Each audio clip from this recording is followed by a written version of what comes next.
할렐루야. 성탄절 되면은 선물들을 받으시고 또 선물들 준비하시고 그러는데, 성탄절에 가장 먼저 선물 주신 분이 누군지 아세요? 하나님이시죠.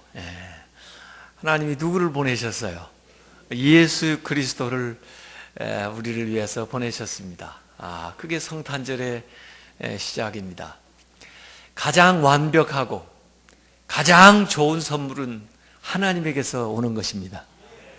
하나님이 주신 선물은요, 창세기에는 이 세상 만물을 다 만드셔서 우리에게 주셨고, 또 우리가 그것을 훼손하고 또 제대로 누리지 못할 때 그것을 회복시켜 주시고, 또 예수 그리스도를 통해서 우리가 하나님의 자녀되고 하나님의 나라에 갈 수 있는 이 영광스러운 것들을 우리에게 선물로 주시고, 그 예수 그리스도 안에는 온갖 보화와 온갖 영화로운 것과 신비로운 것과 아름다운 것과 복된 것이 다 담겨 있는 것을 믿으시길 바랍니다.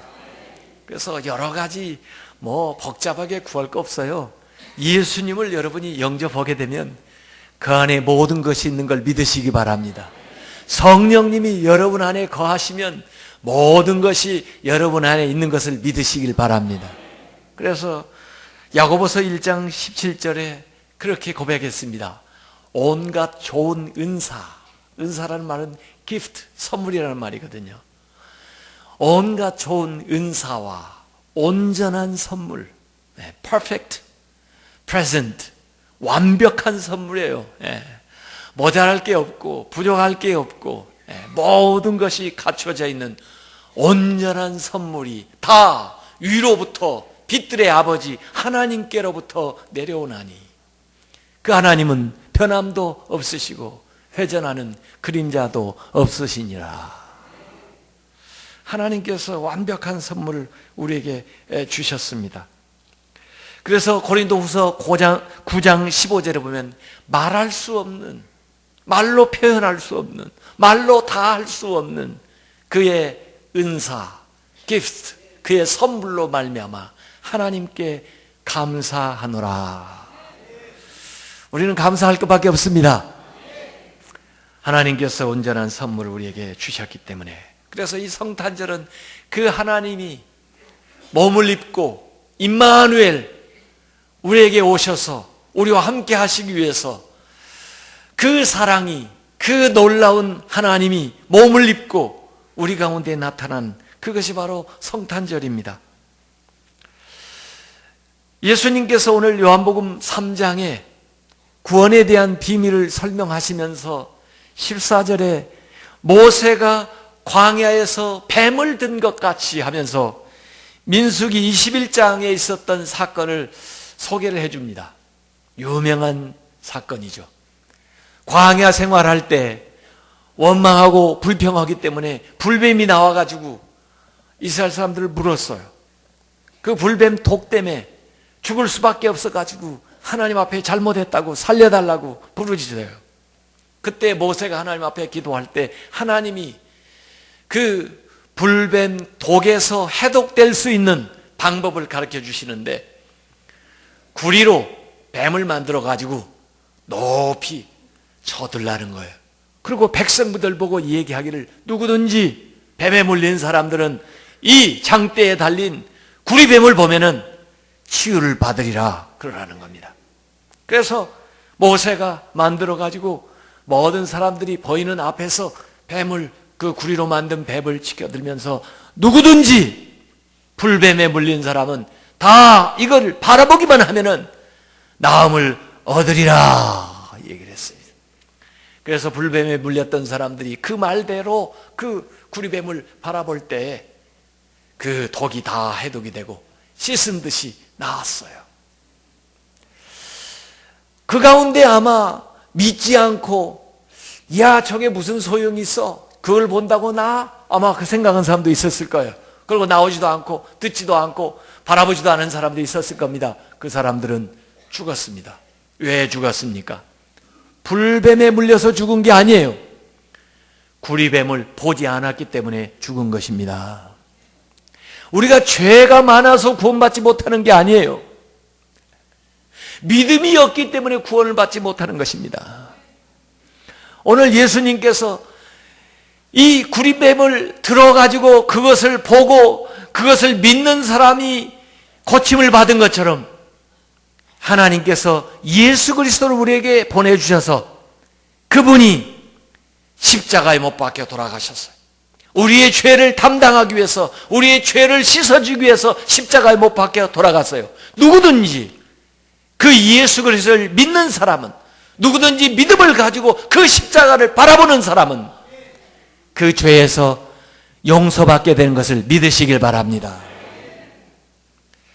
물론 불뱀에 물려서 고통을 받는 건 사실이지만은 그 뱀에 물렸다고 죽은 게 아니고 구리뱀을 바라보지 않았기 때문에, 구리뱀을 바라보면 고침받을 수 있다고 하는 그 사실을 믿지 않기 때문에 죽은 것처럼, 우리가 물론 죄가 있습니다마는 죄 때문에 구원받지 못하는 것이 아니라 죄를 용서해 주신다는 하나님, 죄를 사해 주기 위해서 십자가에 못 박혀 돌아가신 예수 그리스도를 믿지 않기 때문에 구원을 받지 못하는 것입니다.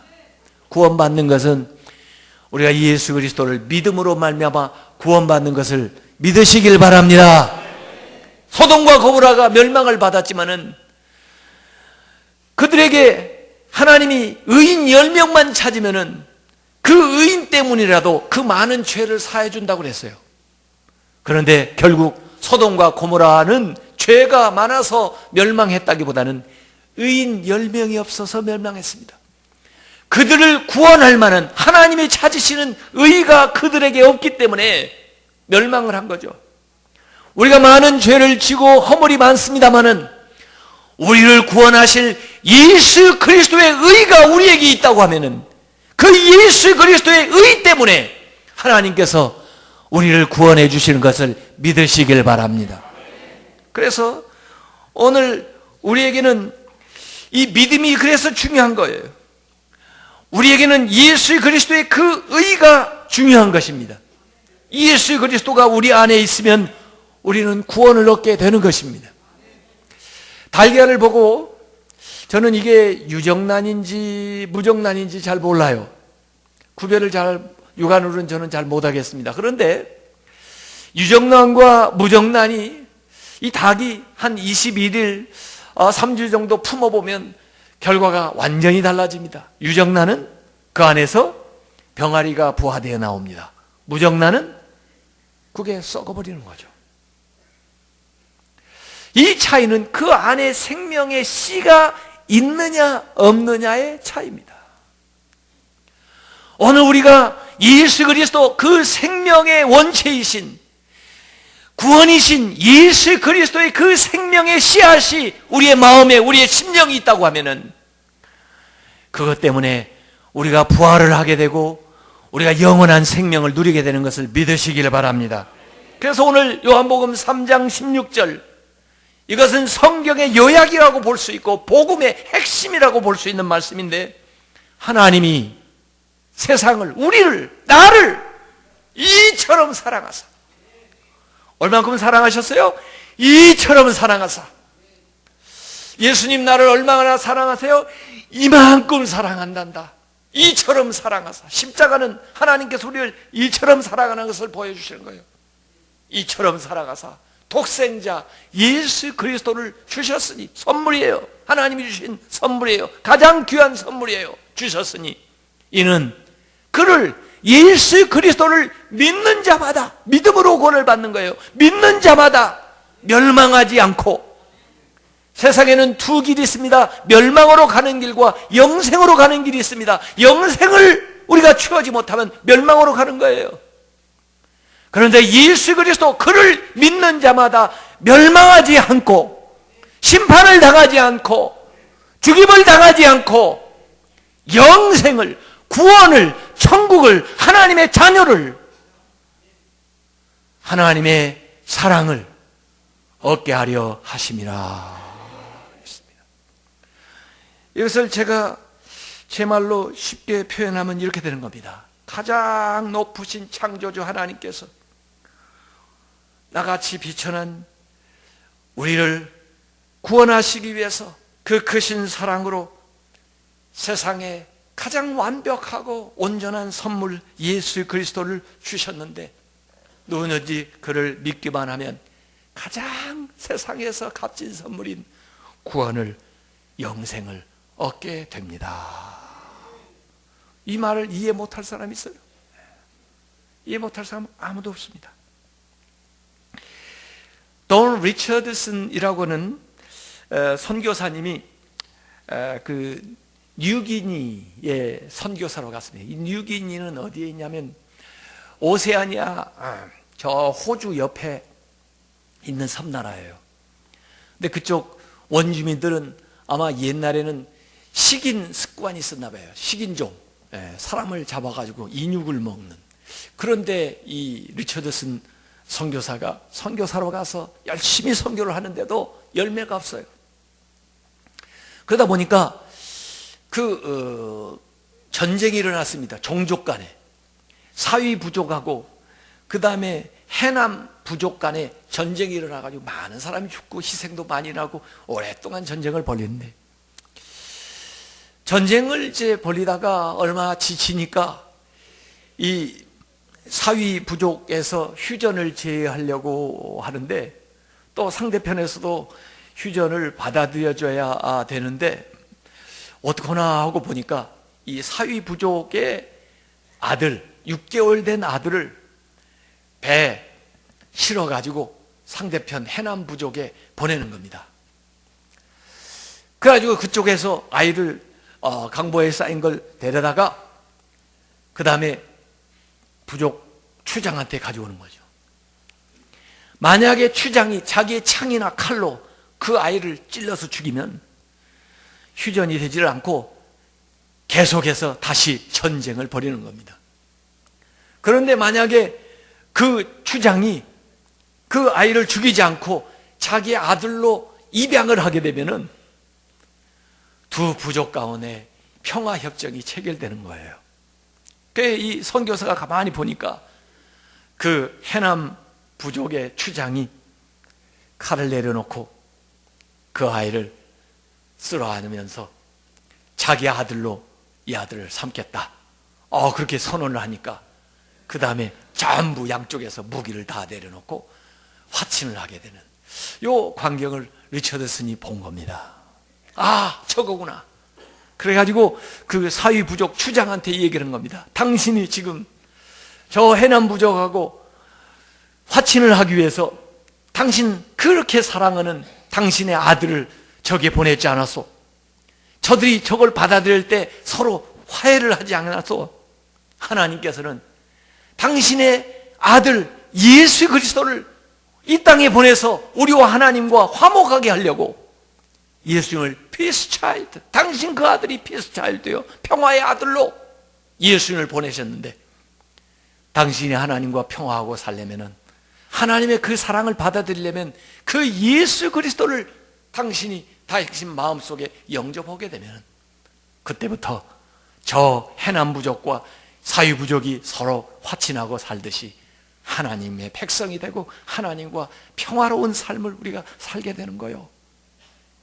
요 얘기를 하니까요, 그 사위 부족 추장이 감동을 받은 거예요. 그래가지고 나도 그러면 그 예수님을 받아들이겠다.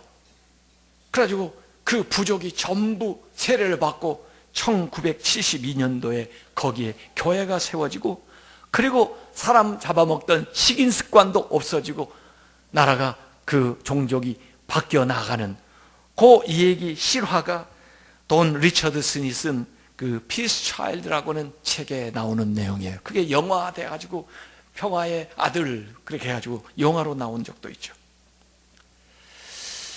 여러분이 그 신데렐라 스토리를 잘 아실 겁니다. 신데렐라는 어려서 부모님을 잃고, 노래에 나오는 것 같기도 해요. 계모하고 의붓 두 자매 이렇게 자라는데, 어려서부터 늘 들은 얘기가 너는 못나니, 너는 못생겼어, 너는 바보야, 누가 너를 알아주겠어, 이리 들으니까 늘 그냥 시중이나 들고 하녀처럼 그렇게 지내는 거예요. 사실은 보석 같은 아름다움이 그 안에 있는데도 남들이 자꾸 그렇게 얘기하니까 자기도 그렇게 믿는 거예요. 너무 답답한 거죠. 신데렐라는 거울도 안 보나? 자기가 그렇게 아름다운 걸 왜 모르나? 답답하죠. 어느 날 하나님의 은혜로 아마 이 신데렐라가 놀랍게 눈부시게 변화가 되죠. 아름다운 옷을 입게 되자 정말 자기의 모습을 거울 속에서 보고 자기가 놀랍게 달라졌다는 것을 알게 됐는데, 그래도 이 신데렐라는 이게 마법에 걸려가지고 내가 이렇게 잠시 달라진 게 아닐까 이런 생각하는 거죠. 결국 그 왕자의 무도회에 갔다가 왕자의 눈에 들고 그랬는데도 이 12시가 되기 전에, 마법이 풀리기 전에 자기 정체가 드러나기 전에 돌아와야 된다. 허둥지둥 서둘러 돌아오다가 유리구두 하나 떨어뜨리고 돌아오잖아요. 모르는 얘기예요? 결국 왕자가 그 유리구두의 주인공을 찾는데도 자기라고 밝히지를 못해요. 왜? 자기 이렇게 초라한 모습을 보면 실망할까봐 자신이 없어서. 그런데 결국 그 왕자가 이 신데렐라를 찾아내게 되고 두 사람은 행복하게 잘 살았더래요. 그 얘기입니다. 이 신데렐라 스토리가요, 모든 이야기에 아주 원형처럼 들어가 있어요. 대체로 드라마나 이런 것들 보면은 그런 플롯을 짜가지고 얘기를 만드는데, 사실 하나님과 우리의 이야기도 거룩한 로맨스예요. 예수 그리스도는 왕자고 우리는 신데렐라죠. 우리는 자기의 가치가 얼마나 소중한지를 잘 모르고 살죠. 거울도 보질 않고 자기가 얼마나 존귀한가 남들이 자기에게 그렇게 이야기해 주지 않으니까 자기도 보잘것없고 형편없다고 믿고 그냥 살아간 거예요. 그러나 예수 그리스도가 우리에게 오셔서 우리가 얼마나 사랑받는 존재이며 우리가 얼마나 존귀한 존재이며 우리가 얼마나 놀라운 삶을 살아갈 수 있는가 하는 것을 보여주는 거죠. 우리가 룻기를 읽으면서도 그걸 봤어요. 보아스는 바로 이 왕자 같은 사람이고 룻은 신데렐라 같은 그런 이 얘기를 우리가 성경에서 보았습니다. 이 케르케고르는 왕과 처녀의 이 얘기를 통해 가지고 예수님이 오신 것에 대한 비유를 똑같은 거의 비슷한 이야기로 했어요. 아주 비천한 신분의 소녀, 그 소녀를 사랑하게 된 왕자가 어떻게 하면 내가 그 비천한 그 소녀의 진실한 사랑을 얻을 수 있을까? 어떻게 하면 나는 진실한 사랑을 그녀에게 표현할 수 있을까 생각을 하는 거예요. 내가 왕자로서 나타나면, 내 권력으로서, 내 명예로서, 내 물질로서 그 여자를 내가 내 아내로 맞이한다면 그 여자가 과연 내 진심을 알 수 있을까? 나는 그 여자의 진심을 가질 수가 있을까? 고민하다가 그 왕자는 결국 자기가 거지처럼 나그네처럼 아주 남루한 복장으로 그 여자를 찾아가기로 한 거예요. 그렇게 해서 시간을 들이고 공을 들이고 그리고 많은 관계를 통해서 결국 자기의 진실한 마음을 그 여자에게 보여주고, 그 여자도 자기가 왕자가 아니라 그런 평범한 사람임에도 불구하고 진실한 사랑을 보이고, 그렇게 해서 사랑이 이루어진 그 이야기를 케르케고르는 얘기하면서 바로 예수 그리스도가 그 하늘 영광을 버리시고 저 낮고 천한 마국간에 성육신 하신 것은 바로 그 왕자가 우리의 사랑을 얻기 위하여 우리에게 그 하나님의 한량없는 조건 없는 사랑을 보여주시기 위하여 오신 거라, 그렇게 얘기를 했습니다. 여러분, 그 폴리네시아 군도에 소 8마리 아가씨에 대한 이야기가 나옵니다. 그 폴리네시아 군도에서는 결혼을 하게 되면 남자가 그 신부 집에 결혼 지참금을 얼마 가져다 주고 신부를 데려오는 그런 풍습이 있나 봐요. 그래서 보편적으로는 소 1마리 가져가는 겁니다. 황소 1마리 가져가지고 내가 당신의 딸과 결혼하기를 원하니 좀 허락해 주십시오. 그래서 그 처가댁에 그 황소 1마리 갖다 주고 결혼을 하는데, 좀 신부가 변변치 못하다 보이면 양 한 마리 가져가서 주시오 하는 경우도 있고, 좀 못나 보이면은 남들이 좀 잘 안 데려가는 경우라면 닭 한 마리 가져가서 좀 당신 딸을 주시오 이렇게 가지고 데려가는데, 어느 집 딸 많은 집에 큰 딸이 부모가 보기에도 인물도 변변치 못하고 여러 가지로 부족한 게 많은데, 그래도 이 언니부터 치워야 동생들이 이 결혼을 할 텐데 말이에요. 그래서 누가 닭 한 마리라도 가져와서 얘를 좀 데려가는 애가 없을까? 아니 닭이 안 되면 달걀 몇 개라도 좀 가져와서 애를 보낼 수 없을까? 이렇게 생각하는데, 어느 날 말이에요, 어떤 건장한 신사가 말이에요, 이 소 8마리를 줄줄이 끌고 와가지고, 당신의 딸을 제가 사랑하고 당신의 딸과 결혼하고 싶으니 비록 적지만은 이 소 8마리를 받으시고 당신의 딸을 저에게 아내로 주십시오. 제가 당신의 딸을 행복하게 잘 해드리겠습니다. 이러니까 말이에요, 부모가 얼마나 감동을 했겠어요. 아니 달걀 몇 개도 감사한데 소 8마리를 가져왔으니 말이요, 그래서 고맙다고. 본인은 또 얼마나 감동을 했겠어요. 정말 집안에서 이걸로 어떻게 치워야 되나 고민거리였는데, 아유, 소 8마리를 갖다 주고 자기를 데려간다고 하니까 너무너무 좋을 거 아니에요. 그래서 결혼을 했습니다. 동네 사람들도 다 부러워하고, 참 어쩜 세상에 이런 일이 있나. 그래가지고 그 여자 별명이 소 8마리 아가씨 이렇게 된 겁니다. 결혼해가지고 타지에 가서 몇 년 지나다가 그 다음에 친정에 왔는데 말이에요, 정말 귀분이 돼가지고 돌아온 겁니다. 동네 사람들이 이름은 맞는데 어쩜 사람이 이렇게 달라져가지고 돌아왔나. 너무 놀랍게 달라지고, 너 정말 그 아이 그 사람 맞냐고, 맞다고 그러는데 너무 아름다워져가지고 너무 기품이 있어가지고 돌아온 거예요. 왜 그랬을까요? 아마 그전에는 자기 형편없다고 살았었는지 몰라요. 그런데 소 8마리 받고 나서는 자긍심이 생긴 거예요. 나는 소 8마리짜리야. 너는 소 1마리 받고 왔지. 나는 8마리 받고 온 사람이야.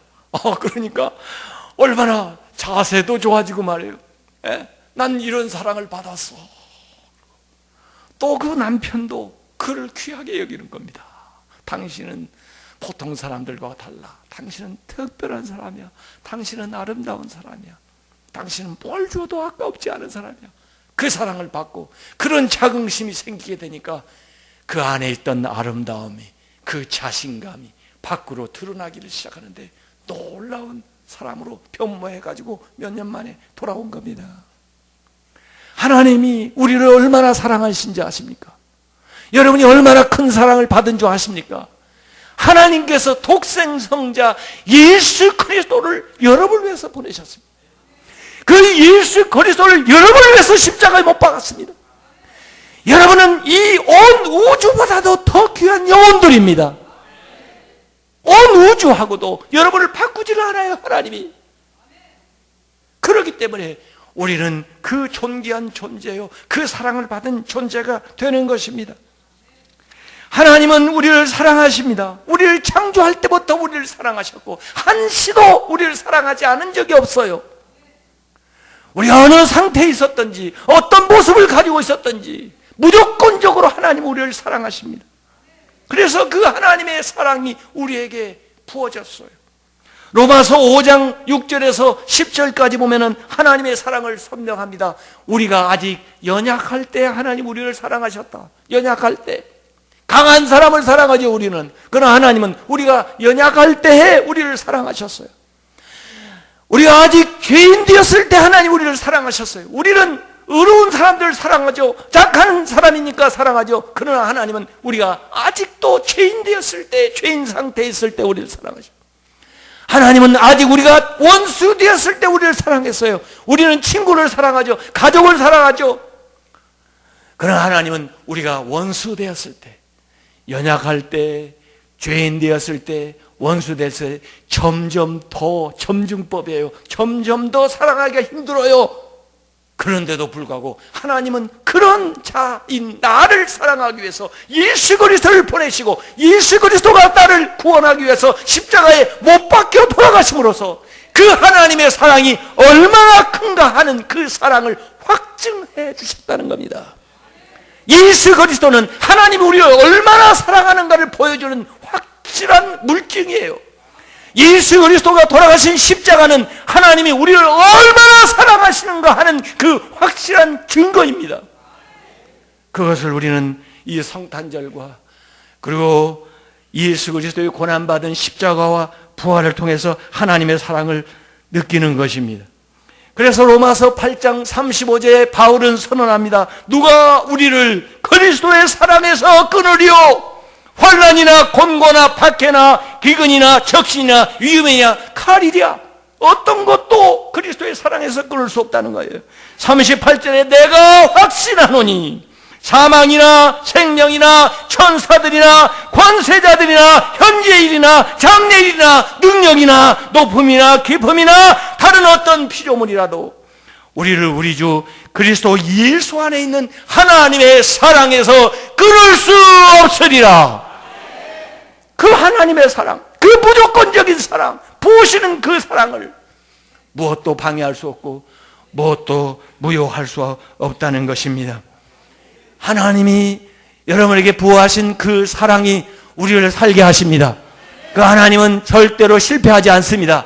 그 하나님의 사랑이 우리의 죄를 이기고 우리의 미움을 이기고 우리의 사망을 이깁니다. 하나님의 사랑이 극복 못할 죄가 없습니다. 하나님의 사랑이 극복 못할 세상의 어려움은 없습니다. 하나님의 사랑이 우리를 세상에서 이기도록 승리자가 되게 하는 것을 믿으시길 바랍니다. 그 하나님의 사랑이 우리에게 생명을 주었고 그 하나님의 사랑이 우리를 변화시켰고 그 하나님의 사랑이 우리를 구원하셨습니다.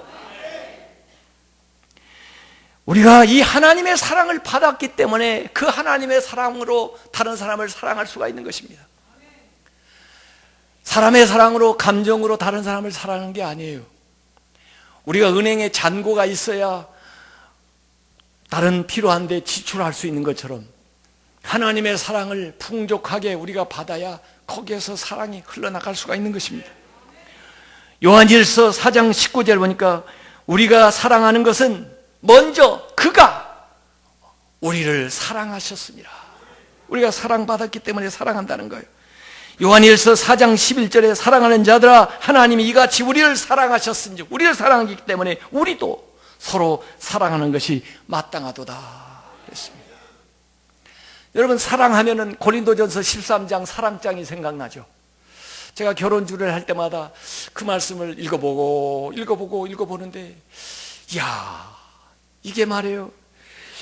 그 사랑 대신 자기 이름을 한번 넣어보면요 이게 가능한지 불가능한지 한번 알아볼 수가 있어요.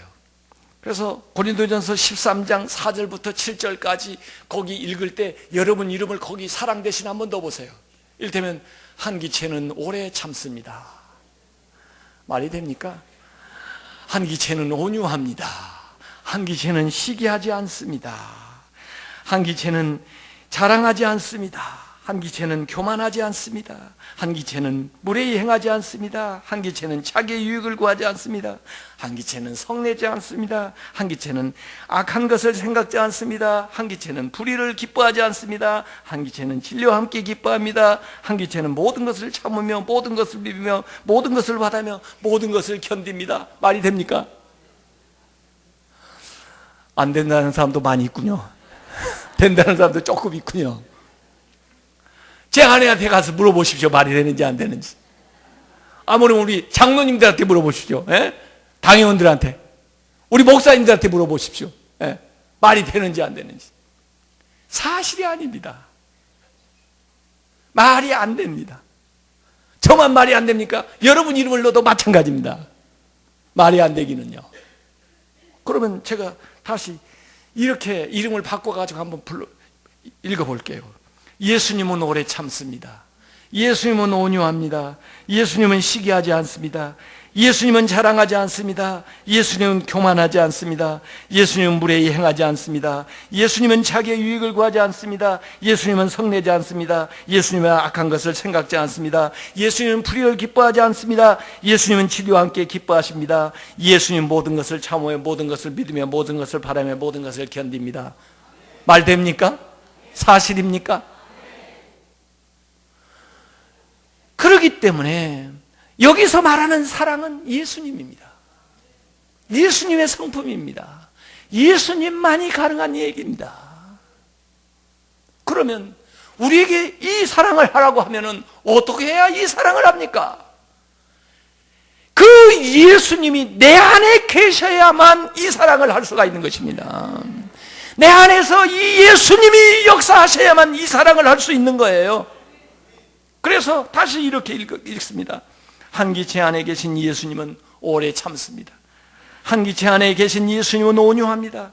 한기체 안에 계신 예수님은 시기하지 않습니다. 한기체 안에 계신 예수님은 자랑하지 않습니다. 한기체 안에 계신 예수님은 교만하지 않습니다. 한기체 안에 계신 예수님은 무례히 행하지 않습니다. 한기체 안에 계신 예수님은 자기의 유익을 구하지 않습니다. 한기체 안에 계신 예수님은 성내지 않습니다. 한기체 안에 계신 예수님은 악한 것을 생각지 않습니다. 한기체 안에 계신 예수님은 불의를 기뻐하지 않습니다. 한기체 안에 계신 예수님은 진리와 함께 기뻐합니다. 한기체 안에 계신 예수님은 모든 것을 참으며 모든 것을 믿으며 모든 것을 바라며 모든 것을 견딥니다. 말이 되죠? 아마 우리가 그래도 예수님을 그 어간에 좀 믿고 살면서 조금 이런 모습이 나타날 겁니다. 그러나 아직도 부족한 것은 예수님이 내 안에 충만하지 못하기 때문에 그래요. 성령님이 내 안에 충만하지는 못해서 그렇습니다. 그렇기 때문에 그 하나님의 큰 사랑이 오늘도 나에게 더 크게, 더 강력하게, 더 왕성하게 임해야 되는 것입니다. 이 성탄절에 하나님의 놀라운 사랑이 여러분의 심령에 임하고 여러분의 가정에 임하고 여러분의 삶에 임하시기를 주님의 이름으로 축원합니다.